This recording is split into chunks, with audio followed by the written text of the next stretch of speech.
ఆంధ్రప్రదేశ్ రాష్ట్ర ఉప ముఖ్యమంత్రి పవన్ కళ్యాణ్ చిన్న కుమారుడు మార్క్ శంకర్ సింగపూర్లో జరిగిన అగ్ని ప్రమాదం నుండి సురక్షితంగా బయటపడడంతో ఆయన సతీమణి అన్నా లెజినోవా తిరుమల శ్రీవారిని దర్శించుకోవడానికి నేడు బయలుదేరింది.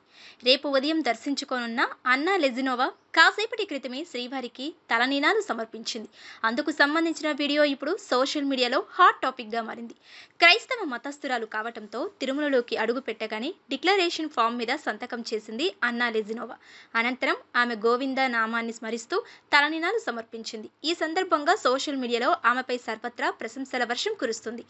ఇతర మతానికి చెందిన అమ్మాయి అయినప్పటికీ అన్నా లెజినోవా హిందూ దేవుళ్లపై, హిందూ సాంప్రదాయాలపై చూపిస్తున్న ప్రేమకు అందరూ ముగ్ధులయ్యారు. మన మతాన్ని ప్రేమించు, పరమతాన్ని గౌరవించు అనే సనాతన ధర్మ నియమాన్ని పవన్ కళ్యాణ్ తన సతీమణికి అణువణువున వ్యాప్తి చేశాడు. కేవలం ఈ ఒక్క విషయంలోనే కాదు, అన్నా లెజినోవా ఎన్నో సందర్భాలలో మన హిందూ సంప్రదాయాలను తూచ తప్పకుండా అనుసరిస్తూ కనిపించింది. ముఖ్యంగా పవన్ కళ్యాణ్ గెలిచి ఇంటికి వచ్చినప్పుడు ఆమె మెగా కుటుంబ సభ్యులతో నడుచుకున్న విధానం నేషనల్ లెవెల్లో హాట్ టాపిక్ గా మారింది. పవన్ కళ్యాణ్ చెప్పులను సైతం ఆమె తన చేతులతో పట్టుకుని తీసుకోవటం వంటివి అందరినీ ఆకర్షించాయి.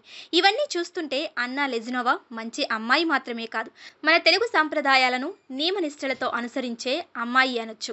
ఎంతో మంది మహిళలు తెలుగు వాళ్ళు అయినప్పటికీ మన సాంప్రదాయాలను విస్మరిస్తూ ఉంటారు.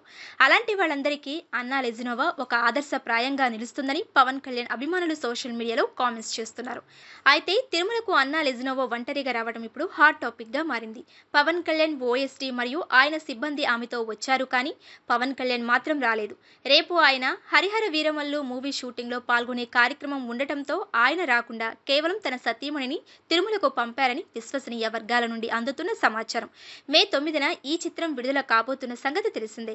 Post production works, dubbing work చివరి దశలో ఉన్నాయి. అయినప్పటికీ ఈ చిత్రం మే 9న విడుదలవటం కష్టమేనని ట్రేడ్ వర్గాలలో వినిపిస్తున్న వార్త. చూడాలి మరి ఏం జరగబోతుందో.